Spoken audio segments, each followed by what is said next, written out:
विश्वनाथ महादेव की जय, वीरेश्वर महादेव की जय। हरि ओम नमः पार्वती पतये हर हर महादेव हर हर।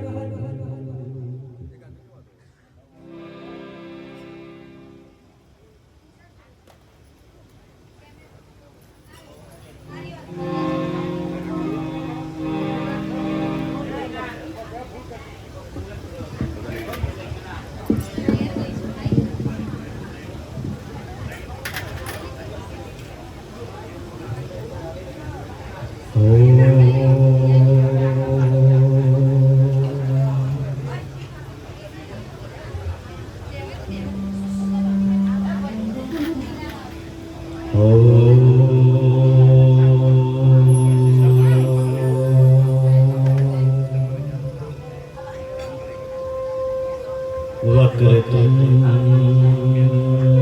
महाकाय सूर्यकोटि समप्रभ निर्विघ्नं कुरु मे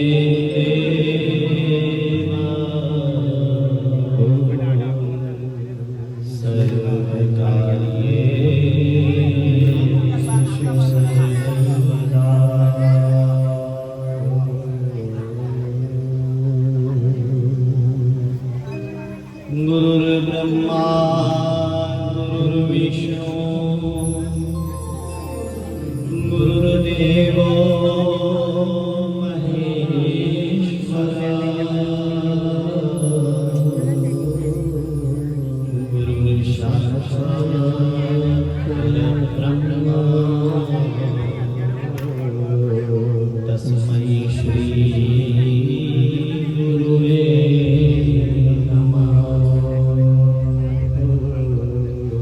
तस्मै श्री गुरुवे नमः। प्रातः स्मरामि भवती सुरेश गंगाधरं वृषभवाहनमाम्बिकेश शूलवरदा भयहस्तमीशा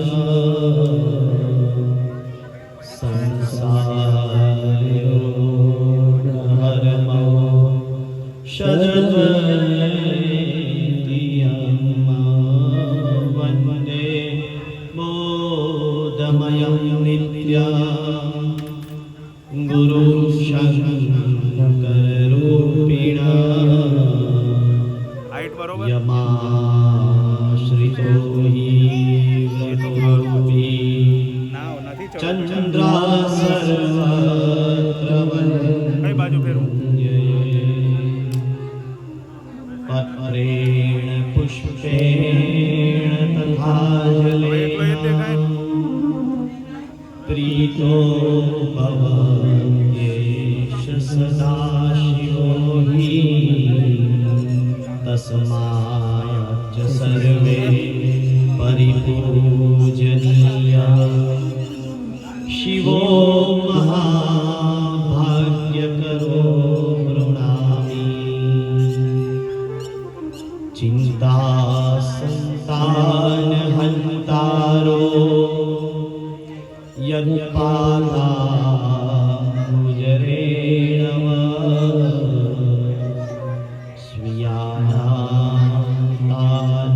स्वीयानान्निजाचार्य प्रणमामि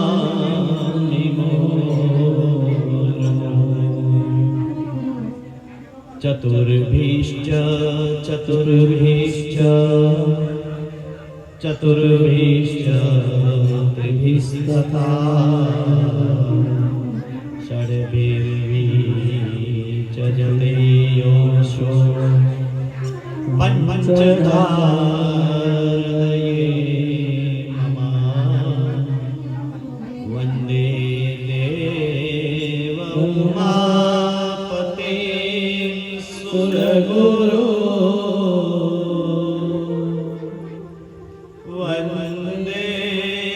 જગત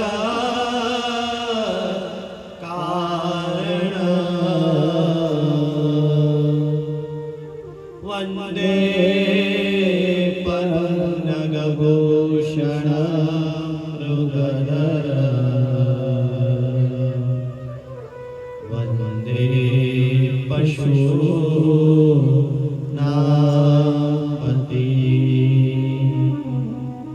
વંદે સૂર્ય શશાંક પહનિનયના વંદે મુકુંદ પ્રિયા વંદે ભક્તજનાશ્રયં ચ વરદા વંદે શિવા શંકરા વંદે શિવા શંકરા શાંતાકારં શિખરશયના નીલકંઠ સુરેશા વિશ્વાધારા સ્ફટિક સદૃશા શુભ્રવર્ણા શુભાંગં ગૌરી કાંતં ત્રિનયન નયના યોગીભિર્ધ્યાન ગમ્યા વંદે શંભો ભવભયહરણા સર્વલોકૈકનાથ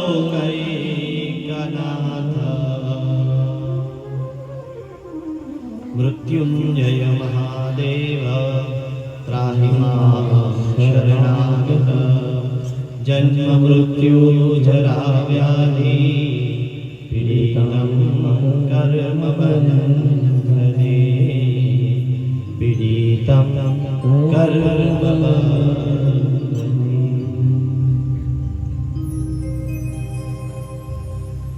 ભગવાન શ્રી હરિઓમ હનુમાનજી મહારાજના મંદિરના લાભાર્થે શ્રી શિવ મહાપુરાણ કથાના દ્વિતીય દિવસના આ દ્વિતીય સત્રમાં આપ સૌ પધારેલ ભાવિક ભક્તો અને શ્રોતાગણોનું હું વ્યાસપીઠ પરથી હાર્દિક સ્વાગત કરું છું. આપ સૌને મારા ઓમ નમઃ શિવાય. ગઈકાલે આ કથાનો મંગલમય પ્રથમ દિવસ પૂર્ણ થઈ ગયો. સરસ મજાની મુખ્ય યજમાન શ્રીના ઘરેથી આપણે પોથી યાત્રા લઈને આવ્યા. પોથીજી અહીંયા પધરાવ્યા અને શિવપુરાણ મહાત્મ્ય કથા આપણે સૌએ ગઈકાલે સાંભળી હતી.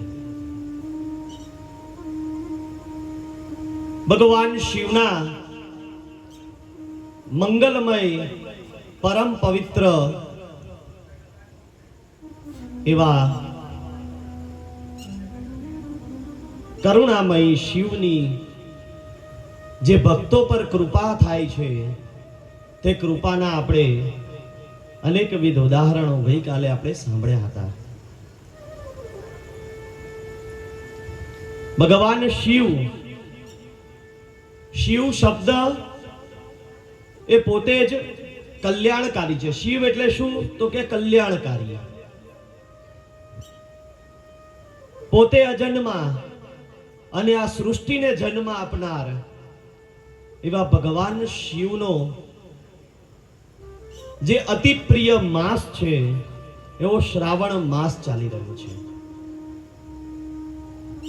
અને શ્રાવણ માસની આજે દશમી તિથિના દિવસે શિવ મહાપુરાણના દ્વિતીય દિવસના સત્રનો આપણે સૌ પ્રારંભ કરીએ. સૌ શ્રોતાજનો જેઓ ગઈકાલે આવ્યા હતા તેમને ખબર છે કે આ કથાની અંદર કેવી રીતે બેસવું, કેવી રીતે કથાનું શ્રવણ કરવું. કેવી રીતે આ કથાનું રસપાન કરવાથી આપણને આ કથાનું સંપૂર્ણ શ્રેય પ્રાપ્ત થાય છે, એ બધું આપણે ગઈકાલે સમજી ગયા છીએ. તો આજે આપણે સૌ રસિકજનો ભગવાન શિવના પ્રિય ભક્તો છીએ. આપણે ભગવાન શિવના પ્રિય ભક્તો હોય એટલે એમનામાં અમુક પ્રકારના ગુણ છે ને એ જાતે જ આવી જાય. કેવા પ્રકારના ગુણ? તો સૌથી પહેલો ગુણ છે ને, ભગવાન શિવનો જે ભક્ત હોય એ હંમેશા સદાચારી બને. એનામાં એ ગુણ ઓટોમેટિક આવી જાય, લાવવાની જરૂર નથી. એ સદાચારી બને.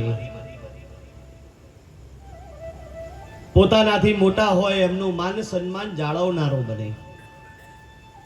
હંમેશા ધર્મ કાર્યમાં તત્પર રહેનાર બને. અને જે પરમ શૈવ હોય, જેના મુખમાં શિવનું નામ હોય,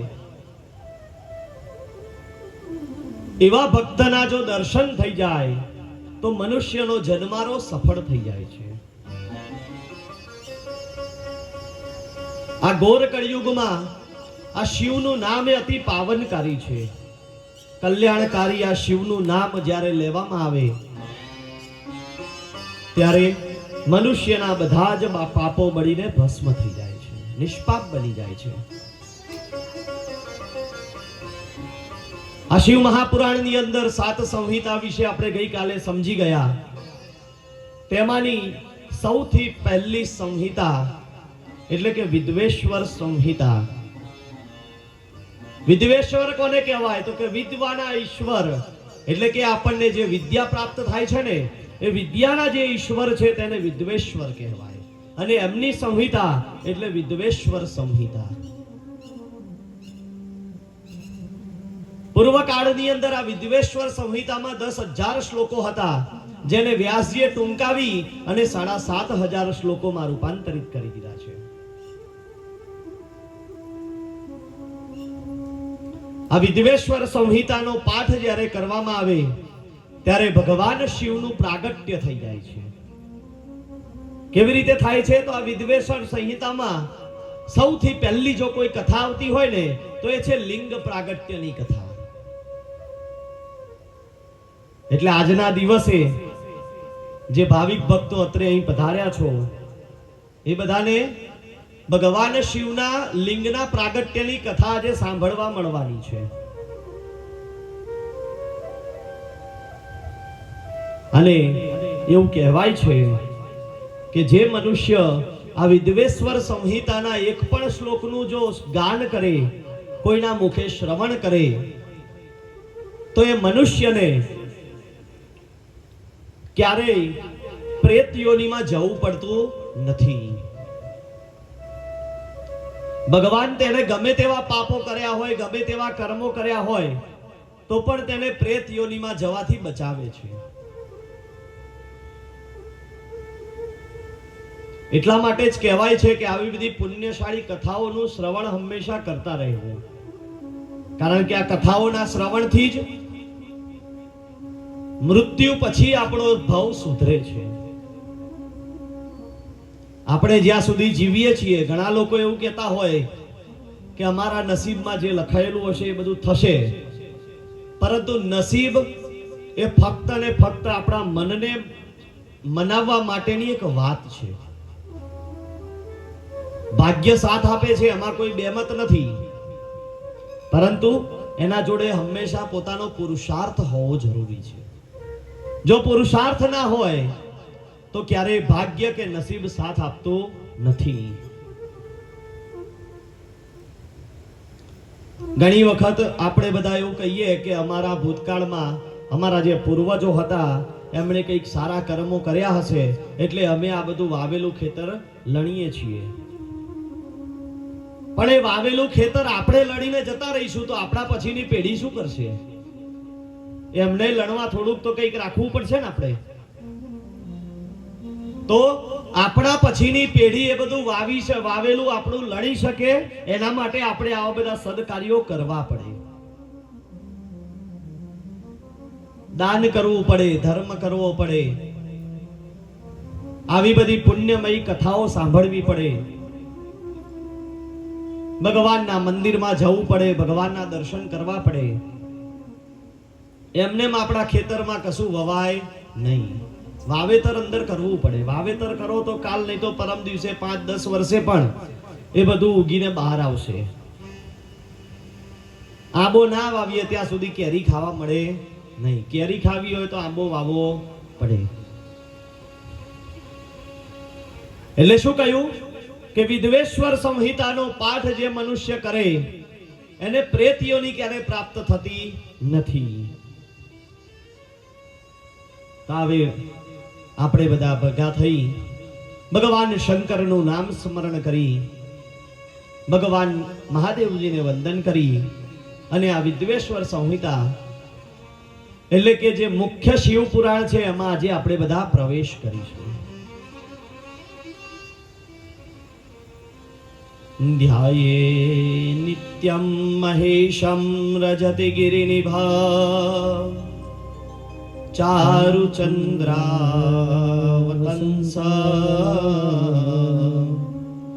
રત્નાકલ્પોજ્વલાંગમ પરશુરમૃગવરા ભીતિહસ્તં પ્રસન્नं પદ્માસીનાં સમસ્તા સ્તુતમમરગણે વ્યાઘ્રકૃતે વસાના વિશ્વાદ્યમ વિશ્વવંદ્યમ નિખિલભયહર પંચવક્ત્રં ત્રિનેત્રં આદ્યંતમંગલમ જાત સમાન ભાવમાર્યે તમીશમજરામર મત્મદેવં નનાનનં પંચાનनं પ્રબલ પંચવિનોદશીલં સંભાવયે મનસી શંકરં આત્મદેવા. ભગવાન શિવ એ અજર અમર છે, અજન્મા છે. હજી સુધી કોઈ પણ પુરાણમાં ભગવાન શિવના જન્મ વિશે કંઈ લખાયું છે નહીં. દરેક પુરાણે ભગવાન શિવને અજન્મા કહ્યા છે. અજન્મા એટલે કોણ? જેનો કોઈ જન્મ નથી, જેનો કોઈ અંત નથી. એટલા માટે જ શિવના કોઈ માતા કે પિતા પણ નથી. આ સંસારનો સૌથી પહેલો કોઈ જો પુરુષ હોય તો એ ભગવાન શિવ છે. ભગવાન શિવ, અજન્મા શિવ, એમનું દર્શન એ મંગલકારી અને પાવનકારી છે. ભગવાન શિવના મુખ કેટલા છે? તો કે 5 મુખ છે, પંચમુખી છે, પંચવક્ત્ર છે. ભગવાન શિવની 4 બાજુ 4 મુખ અને એક અહીંયા જ્યાં ચંદ્ર ધારણ કરે છે ને એ બાજુ થોડો ત્રાસમાં રહેલું મુખ છે. આ રીતે ભગવાનને 5 મુખ છે. સુત પુરાણી ભગવાન મંગલકારી શિવનો ધ્યાન કરી તેમને નમસ્કાર કરી અને શિવ મહાપુરાણની કથાની શરૂઆત કરે છે. સુત પુરાણી કહે છે, ઈશાન સર્વ વિદ્યાનામ ઈશ્વર સર્વભૂતાનામ બ્રહ્માધિપતિર બ્રહ્મણોધિપતિર બ્રહ્મા શિવો મે સદા શિવ. શું કહે છે કે ભગવાન શિવ એ સર્વ વિદ્યાના ઈશ્વર છે, સર્વભૂતોના આદિશ્વર છે. બ્રહ્મ વેદના ભગવાન અધિપતિ છે. બ્રહ્મ બળના તેઓ પરિપાલક છે. સાક્ષાત બ્રહ્મા અને વિષ્ણુના સર્જક છે. ભગવાન શિવ એ સચ્ચિદાનંદમય પરમાત્મા છે. સચ્ચિદાનંદ કોણ હોય? એની સંધિ છૂટી પાડો તો શું કહેવાય? સત, ચિદ અને આનંદ. હંમેશા જે આનંદમાં જ રહે છે એને સચ્ચિદાનંદ કહેવાય. એટલે ભગવાન શિવ છે એ હંમેશા આનંદમાં રહે છે. આવા દિવ્યાત્મા ભગવાન શિવના મંગલ સ્વરૂપનું જ્યારે આપણે સ્મરણ કરીએ ત્યારે ભગવાન શિવની આપણા ઉપર અસીમિત કૃપા પ્રાપ્ત થાય છે. પરંતુ ભગવાન શિવની જ્યારે પૂજા કરીએ ને ત્યારે એકાકાર થવું પડે. મનને બાંધીને એક બાજુ એકાગ્ર કરવું પડે અને પછી શિવની પૂજા કરવામાં આવે. ભગવાન શિવની હંમેશા પૂજા કરીએ એટલે શું પ્રાપ્ત થાય? મુક્તિની પ્રાપ્તિ થાય. ભગવાન શિવ એ મુક્તિ આપનારા દેવ છે.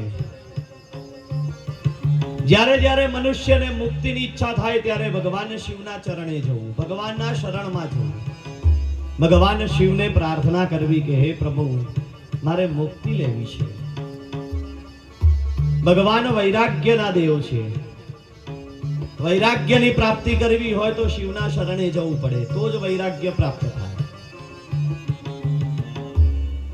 આપણે બધા વૈરાગ્યની વ્યાખ્યા કેવી કરીએ છીએ કે આ સંસારમાંથી જેને મોહ માયા છૂટી જાય, જે મનુષ્ય સંસારનો ત્યાગ કરી દે એને આપણે બધા વૈરાગી જાણીએ છીએ. અને ઘણાના મોઢે આપણે સાંભળ્યું પણ હશે કે ક્યારેક આપણે કોઈની અંતિમ યાત્રામાં જ્યારે સ્મશાનમાં પહોંચી જઈએ ને એટલે આપણને સૌથી પહેલું શું લાગે? સ્મશાન વૈરાગ્ય લાગે. કોઈની ચિતા બળતી હોય એટલે મનમાં વિચારો આવે કે છેલ્લે આપણે બધાએ પણ અહીંયા આવવાનું, કશું લઈને આવ્યા નતા, કશું લઈને જઈશું. પણ મનુષ્ય જ્યારે જન્મ લે ને ત્યારે પોતાની જોડે એક વસ્તુ લઈને આવે છે. શું લઈને આવે છે? તો પોતાનું ભાગ્ય લઈને આવે છે. જન્મની સાથે જ વિધાતા એનું ભાગ્ય લખી દે કે તારા ભાગ્યમાં આટલી આટલી વસ્તુઓ તને પ્રાપ્ત થવાની છે. પરંતુ એ ભાગ્યને ઉજાગર કરવું પડે. કેવી રીતે? તો પુરુષાર્થ કરીને ઉજાગર કરવું પડે. એમને એમ ભાગ્ય ઉજાગર થાય નહીં. હીરાની ખાણમાંથી જ્યારે હીરો મળે ને ત્યારે જેને જોયો હોય ને ખબર હોય, કદાચ એને જોવો પણ ના ગમે. એવો હીરો હોય, બેડોળ, કોઈ એનો આકાર ના હોય, કશું ના હોય. પણ જ્યારે હીરાને ઘસવામાં આવે, એના પર અલગ અલગ પ્રકારના રસાયણો ઉમેરી અને જ્યારે એને તૈયાર કરવામાં આવે ને એટલે આ દુનિયાની અંદર મોંઘામાં મોંઘી જ વસ્તુ બની જાય.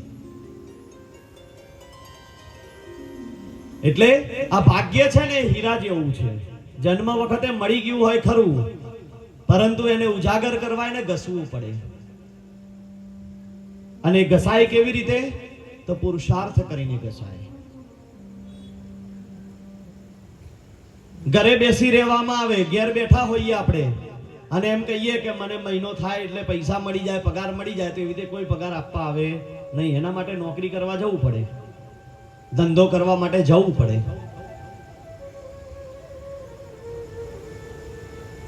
એટલે ભગવાન શિવનું પૂજન કરવું, અર્ચન કરવું, આ બધા પુરુષાર્થ કરતા રહેવું પડે. ત્યારે ભગવાન શિવ આપણા પર કૃપા કરે. અને જ્યારે ભગવાન શિવની કૃપા પ્રાપ્ત થાય એટલે મનુષ્યને વૈરાગ્ય પ્રાપ્ત થાય. અને કેવું વૈરાગ્ય? તો કે વૈરાગ્યની વ્યાખ્યા શાસ્ત્રમાં કરવામાં આવી. મનુષ્ય સંસારમાં રહીને પણ વૈરાગી જીવન જીવી શકે છે. કેવી રીતે જીવાય?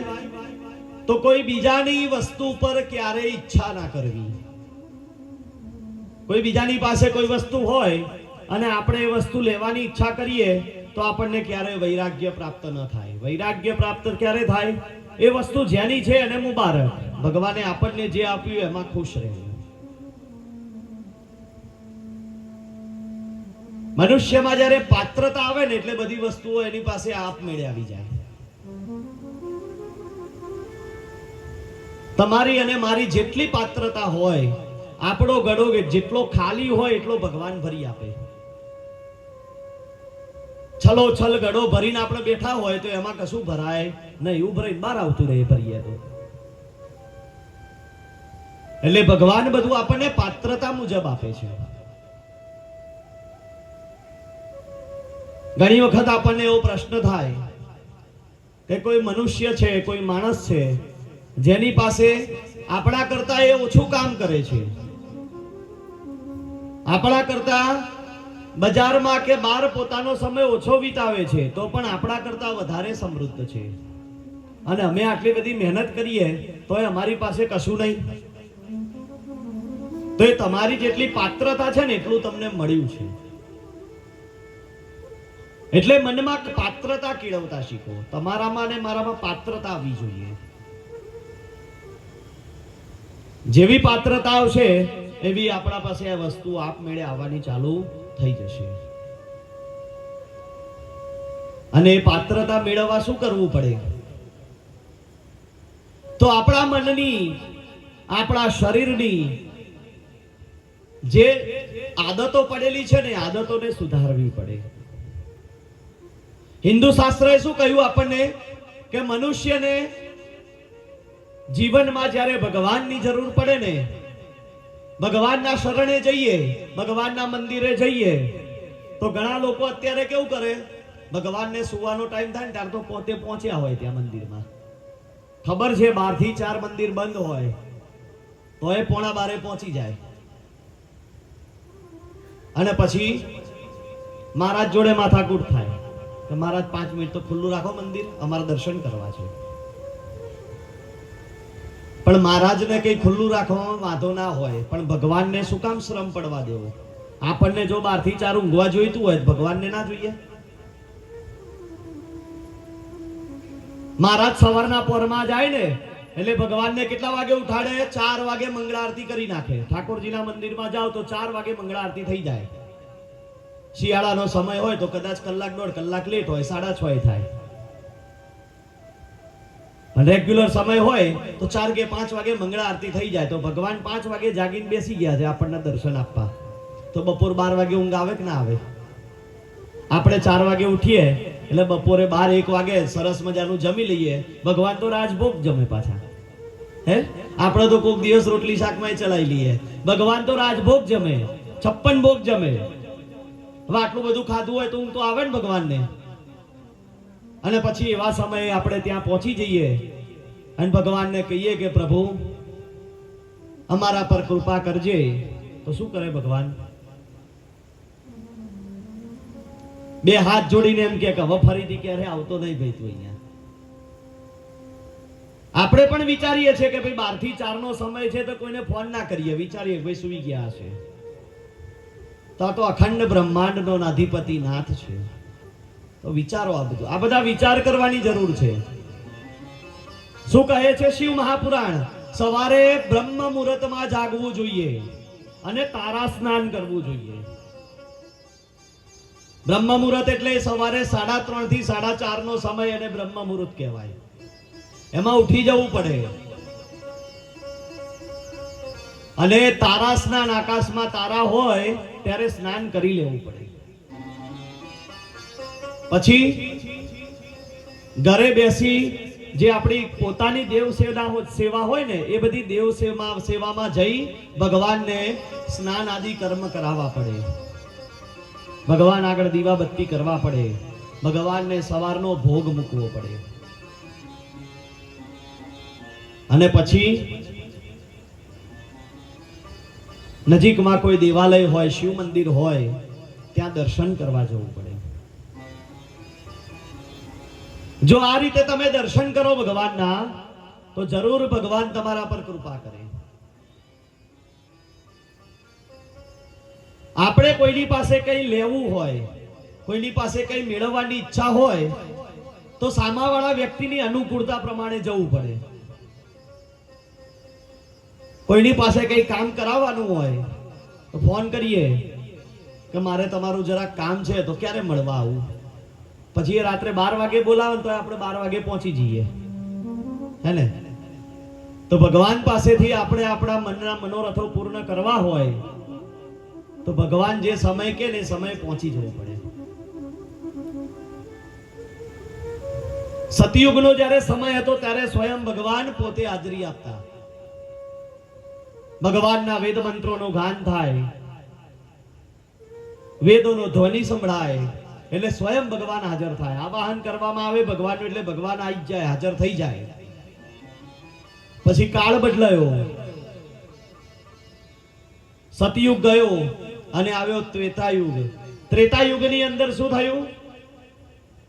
તો ભગવાન પોતે આવતા બંધ થઈ ગયા. ભગવાન ક્યાંય આવતા નથી. ત્રેતાયુગથી જ ભગવાન આવ્યા નથી ક્યાંય. શું થયું? તો ત્રેતાયુગની અંદર ભગવાનનું માનસિક ધ્યાન શરૂ થયું. એટલે ત્રેતાયુગના જે ઋષિ મુનિઓ હતા ને એ ભગવાનનું માનસિક પૂજન કરતા. ત્યાંથી માનસ પૂજાની શરૂઆત થઈ. પછી આવ્યો દ્વાપર યુગ અને દ્વાપર યુગમાં મૂર્તિ પૂજાની શરૂઆત થઈ. ભગવાન કૃષ્ણએ મૂર્તિ પૂજાની શરૂઆત કરાવડાવી. અને હવે આવ્યો કળિયુગ. શું આવી ગયું? ચિત્ર પૂજા. ભગવાનના ફોટામાં આપણે એમની પૂજા કરીએ છીએ. પરંતુ આપણા મનનો ભાવ હોય તો કશી વસ્તુ ના હોય તો પણ ભગવાનની પૂજા કરી શકાય. પણ મનનો ભાવ કેવો જોઈએ? રોજ સવારે ઉઠી ભગવાનની પૂજા કરીએ, આપણા નિત્ય દેવ મંદિરમાં જઈ અને ભગવાનને રોજ નિત્ય ભોગ લગાવતા હોઈએ. ભગવાનને આપણે પ્રાર્થના કરીએ કે ભગવાન તમારા માટે સરસ મજાનો આ ભોગ લાવ્યા છીએ, હે પ્રભુ તમે આરોગજો. જો શ્રદ્ધાથી 1 દિવસ 2 દિવસ 5 દિવસ 10 દિવસ સળંગ નિત્યક્રમ થઈ જાય ને એટલે એક દિવસ એવો આવે કે સ્વયં ભગવાનને પણ અહીંયા જમવા આવવું પડે.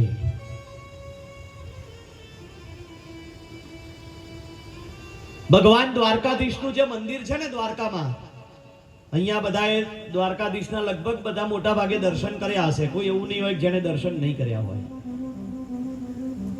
દ્વારકાધીશનું મંદિર છે ને, વિશ્વની અંદર અમુક જ ગણ્યા ગાંઠા મંદિર એવા છે કે જે પશ્ચિમાભિમુખ મંદિરો છે. બાકી બધા મોટા ભાગના મંદિરો પૂર્વાભિમુખ હોય. હનુમાનજીનું મંદિર હોય તો ઉત્તરાભિમુખ હોય. પણ દ્વારકાધીશનું એક જ મંદિર એવું છે કે જે પશ્ચિમાભિમુખ છે. શા માટે? તો મંદિર જ્યારે બન્યું ને ત્યારે એમાં ભગવાનની મૂર્તિ જ્યારે પધરાવવામાં આવી ત્યારે મંદિર હતું ને પૂર્વાભિમુખ જ હતું. ભગવાન પોતે પૂર્વાભિમુખ જ હતા. પરંતુ ભગવાનનો એક ભક્ત હતો, જાતે ભરવાડ હતો. નિત્ય એનો નિયમ કે રોજ સવારે ગાયનું દૂધ દોવે અને એ દૂધ ભેગું થાય એટલે દૂધ લઈ અને દ્વારકાધીશના ચરણમાં જાય. ત્યાં જઈ ભગવાનને કહે કે હે પ્રભુ, તમારા માટે આ દૂધ લાવ્યો છું, તમે દૂધને આરોગજો. એમ કહી ભગવાન માટે થોડું પાત્રમાં દૂધ મૂકી અને પોતાનો નિત્યક્રમ હોય એ પ્રમાણે લોકોના ઘેર દૂધના વારા ભરવા જાય. એક દિવસ એવો સમય આવ્યો કે એને ક્યાંક બહાર જવાનું થયું. એટલે એનો ભાઈ હતો, એના ભાઈને કીધું કે હું બહાર જઈ રહ્યો છું, મારે આવતા 1-2 દિવસ લાગે એમ છે, માટે એક કામ કરજે, આપણો જે નિત્યક્રમ છે ને તૂટે નહીં એનું ધ્યાન રાખજો. ભાઈએ પૂછ્યું કે આપણો નિત્યક્રમ શું છે મને કહો. એટલે કે આપણે આ ગાયનું જે દૂધ દોઈએ એ રોજ દૂધ દોઈ અને દ્વારકાધીશના ચરણે મૂકીએ છીએ. પહેલા દ્વારકાધીશ પીવે, પછી દ્વારકાના તમામ રહેવાસી નગરજનો પીવે છે. એટલે કે તારી ભૂલ ના થાય, દ્વારકાધીશને દૂધ પીવડાવ્યા વગર ક્યાંય દૂધ આપવા જતો નહીં. ભાઈ તો ભોળો, બીજા દિવસની સવાર થઈ, ગાયોનું દૂધ દોહ્યું, દૂધ લઈ દ્વારકાધીશના મંદિરે પહોંચી ગયો. ત્યાં પહોંચી પાત્રમાં દૂધ ભરીને મૂક્યું, બે હાથ જોડી ભગવાનને પ્રાર્થના કરી કે હે પ્રભુ, આ દૂધને તમે પીવો. મારા ભાઈએ કીધું છે કે દ્વારકાધીશ દૂધ પીવે પછી જ નગરજનોને પીવડાવવાનું છે. આ તો મૂર્તિ હતી, એમ કઈ દૂધ પીવે? એટલે આખો દિવસ સવારથી સાંજ સુધી બેસી રહ્યો, પણ ભગવાને દૂધ પીધું નહીં. ઘેર આવતો રહ્યો. બીજા દિવસની સવાર થઈ, ફરી પાછો પાત્રમાં દૂધ લઈ પહોંચી ગયો. પ્રભુ તમે દૂધ પીવો, પછી હું આ દ્વારકાના નગરજનોને દૂધ પહોંચાડું. બીજા દિવસે પણ ભગવાને દૂધ પીધું નહીં. એના મનમાં તો એક જ વાત કે ભાઈએ કીધું છે કે દ્વારકાધીશ દૂધ પીવે પછી જ આપવાનું. એટલે ત્રીજા દિવસે જોડે લાકડી લઈ ગયો. આજ દુકે મૂર્તિ આજે જો દૂધ પીવા ના આવે તો લાકડીએ મારે.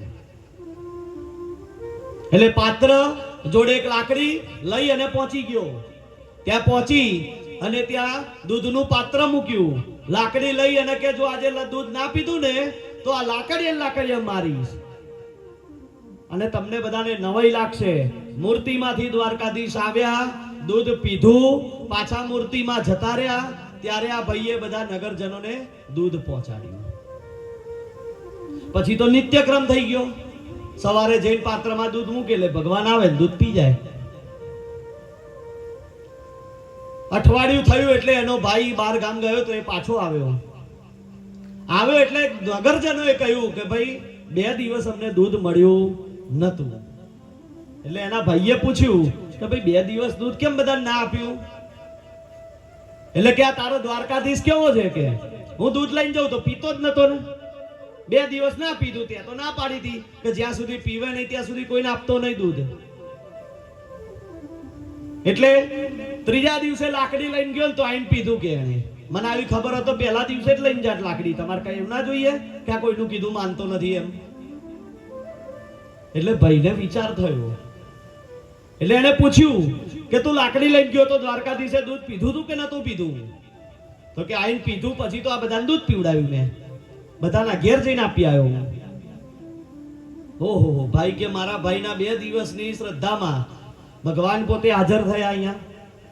અને એ દિવસે એને નિયમ લીધો કે હવે મારા સમક્ષ આવી જો દ્વારકાધીશ દૂધ ના પીવે તો હવેથી મારે મારો જીવ એ દ્વારકાધીશના ઓરડે છોડી દેવો.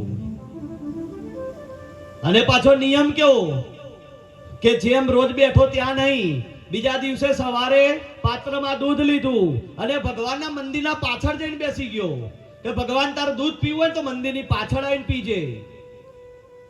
અને એ દિવસે ભગવાન દ્વારકાધીશની મૂર્તિ ફરી ગઈ અને મૂર્તિમાંથી ભગવાને આવી અને દૂધ પીધું અને ત્યારથી એ મૂર્તિ પશ્ચિમાભિમુખ થઈ ગઈ. એટલે દ્વારકાધીશનું મંદિર એ પશ્ચિમાભિમુખ છે. અને અત્યારે જે દ્વારકાધીશની મૂર્તિના આપણે દર્શન કરીએ છીએ એ મૂર્તિ પણ ફરીથી બીજી વાર બનાવવામાં આવી છે. પહેલી મૂર્તિ હતી ક્યાં આવી? ત્યાંથી પહેલી મૂર્તિ ક્યાં આવી? ડાકોરમાં આવી. બોડાણા લઈ આવ્યા અને ત્યાં ગુગળી હોય બીજી મૂર્તિ બનાવીને મૂકી. કહેવાનો ભાવાર્થ એવો છે કે ભગવાનની ભક્તિ કરો ને તો આવી અનન્ય ભક્તિ હોવી જોઈએ. ભગવાનની પાછળ એક વખત તમે ભક્તિમાં લાગી ગયા તો નિત્યક્રમ બનાવ્યો કે આ કરવાનું એટલે કરવાનું. આજે નહીં તો કાલે ભગવાનને ચોક્કસ આવવું પડશે ને આવવું પડશે. અને જ્યારે ભગવાનની આવી ભક્તિ મળે ને એટલે શું પ્રાપ્ત થાય? ભક્તિ થકી મુક્તિની પ્રાપ્તિ થાય. શિવ મહાપુરાણમાં મુક્તિના અલગ અલગ પ્રકાર બતાવ્યા છે. કુલ 4 પ્રકારની મુક્તિ બતાવી છે. કેવી બતાવી? તો સૌથી પહેલી મુક્તિ છે સાલોક્ય મુક્તિ. બીજા નંબરની છે સામીપ્ય, ત્રીજી છે સાયુજ્ય, ચોથી છે સારુણ્ય અને 5મી છે સારષ્ટ્રી. સાલોક્ય મુક્તિ કોને કહેવાય? કે જે મનુષ્યને મૃત્યુ પછી ભગવાનનો લોક પ્રાપ્ત થાય ને એને સાલોક્ય મુક્તિ કહેવાય. સામીપ્ય મુક્તિ એટલે કેવી? કે જેનાથી એવી મુક્તિ પ્રાપ્ત થાય કે આપણને ભગવાન આપણી પાસે છે એવો ભાસ થાય.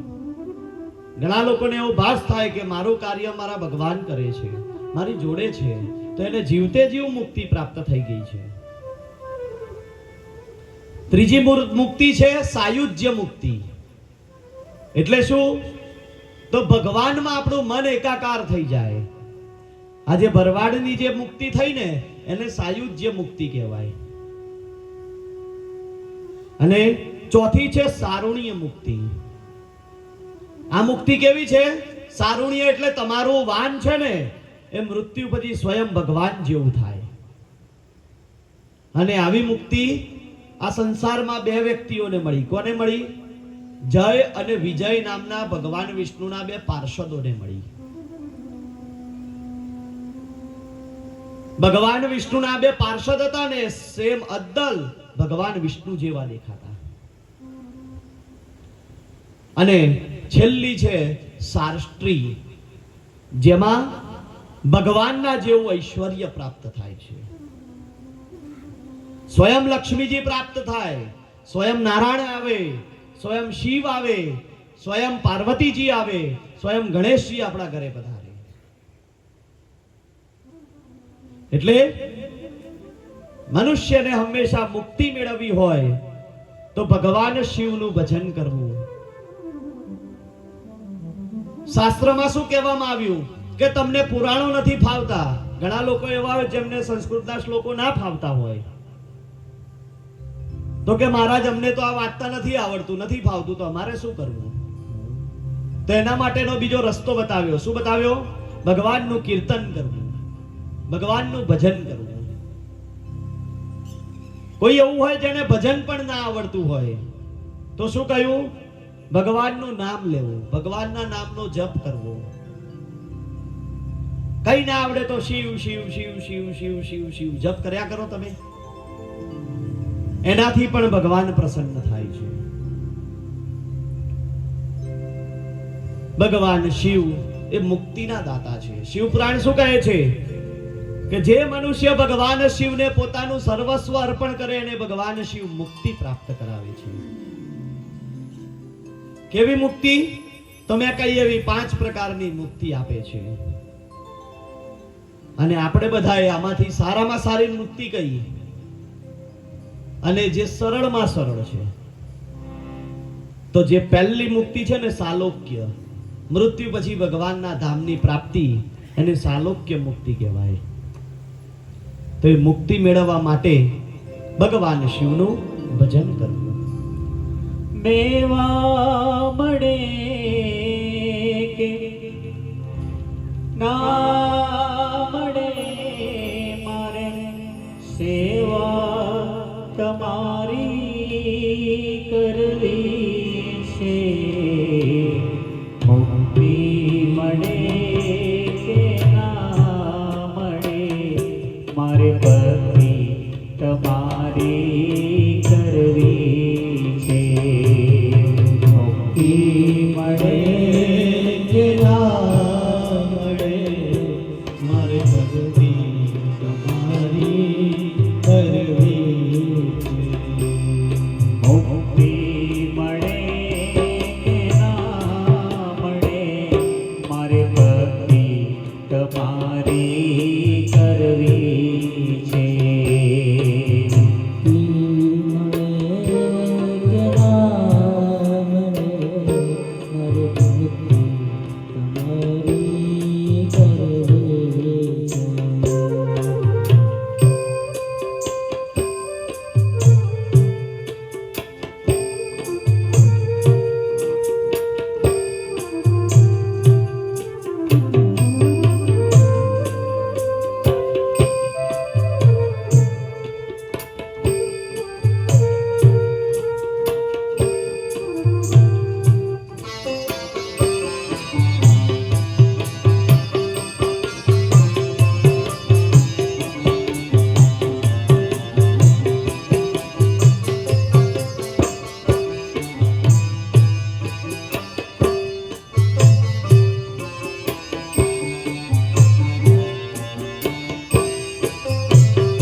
સુખ દુઃખ